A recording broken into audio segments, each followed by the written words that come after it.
કેમ છો બધા? મજામાં છો ને? આજે આપણે આ ઉનાળાની ગરમી ચાલુ થઈ ગઈ છે, તો આપણે એક શરીરને ઠંડક આપે તેવું વરિયાળીનું પ્રીમિક્સ બનાવીશું. આ રીતે પ્રીમિક્સ બનાવીને આપણે ખડી સાકર લીધી છે, તો આપણા શરીર માટે એટલી જ ઠંડક આપશે. તમે લૂ લાગતી હોય અને કાં તમને આ ગરમીમાં ભારી હેવી ખોરાક ખાઈને પેટ અને વાયુના પ્રોબ્લેમ થતા હોય તો તમે આ રીતે શરબત બનાવીને પીજો. શરીર માટે એટલું જ ફાયદાકારક છે આ શરબત. બજારમાં તો ઘણા મળે છે ડ્રિંક્સ, હેલ્ધી કરીને, એમાં કોઈ હેલ્ધી હોતું જ નથી અને શરીરને નુકસાન જ કરે છે. તો આ રીતે તમારે બનાવી રવા દેવાનું. બહારથી આવો કે બહાર જવાના હોય ત્યારે બનાવીને તમારે પી લેવાનું. બાળકોને પણ એટલું જ ભાવશે. તમને એકલું વરિયાળી ન ભાવે તો આ રીતે લીંબુ અને સંચળ પાવડર, જીરું નાખીને બનાવવાનું. એટલું જ ટેસ્ટી લાગે છે આ શરબત. અને દૂધવાળું તો બધા કરતાં જ સરસ છે. શરીરમાં ઠંડક આપે અને શરીરને લૂ લાગતા કે પિત્તથી બચાવે તેવું આપણે આ પ્રીમિક્સ બનાવવાનું ચાલુ કરીએ. 1 કપ વરિયાળી લીધી છે અને મેં ચાળી લીધી છે અને અડધો કલાક જેવી મેં બહાર તડકામાં રાખી હતી. તમે વરિયાળી ઝીણી પણ લઈ શકો અને મારી આ મોટી છે. વરિયાળી આપણે પાચન તંત્ર માટે ખૂબ જ ઉપયોગી છે. ખડી સાંકળ પણ એટલી જ આ ખડી સાંકળ લીધી છે. આપણા શરીર માટે ઠંડક છે, આ ઠંડક આપે છે અને એકદમ જ ઉપયોગી છે. આ ખડી સાંકળ હેલ્ધી પણ છે. અને આપણે ટુકડા કરી લઈએ. આ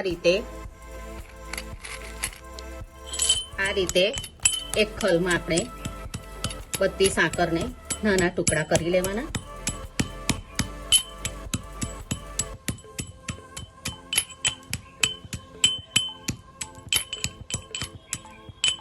ખડી સાકર આપણે આ શરબત જે બનાવવાના છે પ્રીમિક્સ, તે આપણે ઠંડક પહોંચશે આપણા શરીરમાં. જુઓ, આ રીતના આપણે ઝીણા ગાંગડા કરી લઈએ અને બધી સાકરને આ રીતે નાના ટુકડા કરી લીધા છે. એક મિક્સર જાર લઈશું. તેમાં સાકર અને વરિયાળીને આપણે પહેલા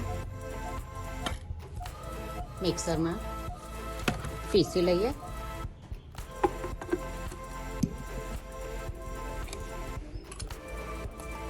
આ રીતે સાકર અને વરિયાળીને આપણે પીસી લીધી છે. એમાં 15 એલચી લીધી છે. એલચી પણ આપણા પાચન માટે, શરીર માટે એટલી જ ઉપયોગી છે. અને મરી લીધા છે 15. મરી પણ આપણે ગરમ છે, એમ મરી પણ એની તાસીર ઠંડી હોય છે. મરી પણ આપણા પાચન માટે એટલા જ ઉપયોગી છે. અને ખસખસ લીધી છે 1 મોટી ચમચી. ખસખસ પણ ઠંડક આપે છે આપણા શરીરને. ને પણ આપણે એકવાર પીસી લઈએ અને પછી બધું જ પીસી લીધું છે આપણે. હવે આ રીતે કોઈ પણ એક ચાળણી લઈ લેવાની અને ચાળી લેવાનું.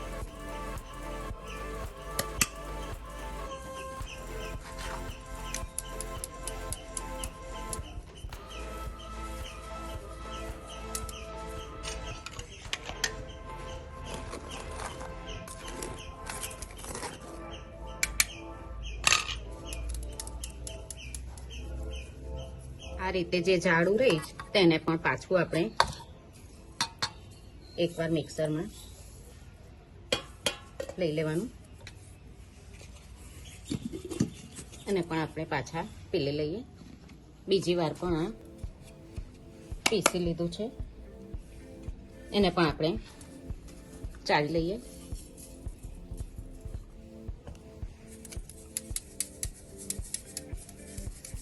ઉનાળામાં આ શરબત શરીરમાં એકદમ જ ઠંડક આપશે તમને.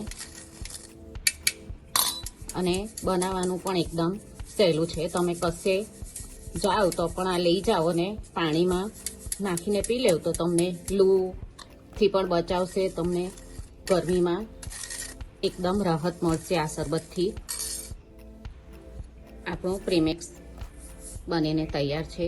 આ થોડુંક આ રીતે રહીને તેને તમે કોઈ પણ શાકની ગ્રેવીમાં કાં તો કંઈ પણ પ્લાન્ટમાં તમે નાખીને ખાતર તરીકે વાપરી શકો, ચામાં પણ તમે વાપરી શકો. અને આ રીતે મિક્સ કરીને કોઈ પણ એરટાઈટ બરણીમાં ભરી લેવાનું. 5-6 મહિના સુધી બહાર એટલું જ સરસ રહે છે અને ફ્રીજમાં તો 1 વર્ષ માટે રહે છે. આ રીતે ભરીને તમારે રવા દેવાનું. 1 જ મિનિટમાં શરબત બનીને તૈયાર થઈ જાય છે.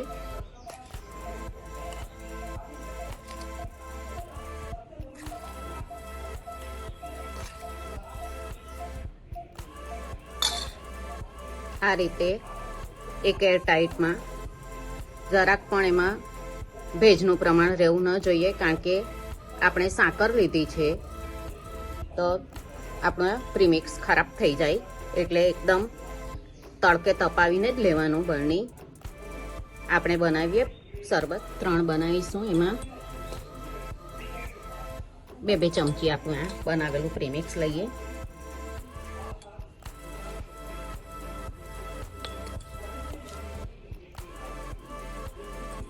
બે આપણે પાણીવાળા બનાવીશું અને 1 દૂધવાળું.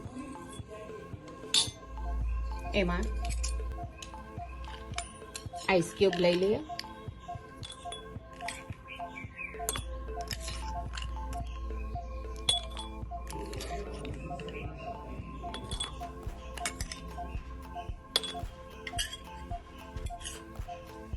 બેમાં આપણે પાણી લેવાનું છે.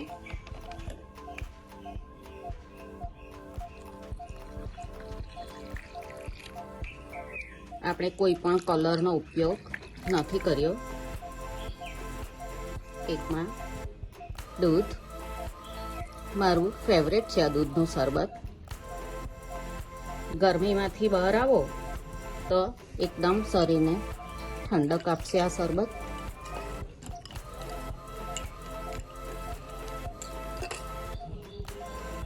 આ એકમાં આપણે 1 લીંબુનો રસ,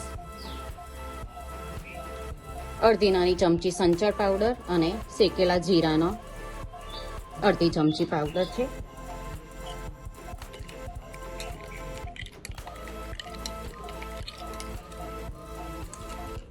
આ રીતે તમે ખાટું મીઠું પણ સારું લાગે અને આ એકલું વરિયાળીનું પણ સારું લાગે. થોડાક 2-3 પાન પુદીનાના. આ રીતે આપણે બનાવેલા પ્રીમિક્સમાંથી વરિયાળીનું શરબત 3 રીતે બનાવ્યું છે. બાળકોને પણ આ ખૂબ જ ભાવશે. બહારના ડ્રિંક્સ પીવા કરતાં આ રીતે બનાવીને તમે ઘરે પીઓ તો શરીર માટે પણ એ એટલું જ ફાયદાકારક છે. બહાર મળતા એનર્જી ડ્રિંક ખાલી નામના જ હોય છે, એમાં કંઈક શરીર માટે સારું હોતું નથી. આ રીતે તમે બનાવીને રાખી મૂકવાનું તો તરત જ બની જાય છે. તમે પણ આ રીતે વરિયાળીનું શરબતનું પ્રીમિક્સ બનાવજો. બનાવીને કહેજો કે તમને કેવું લાગ્યું. આપણે પાછા મળીશું બીજી રેસીપી સાથે. આવજો. બહાર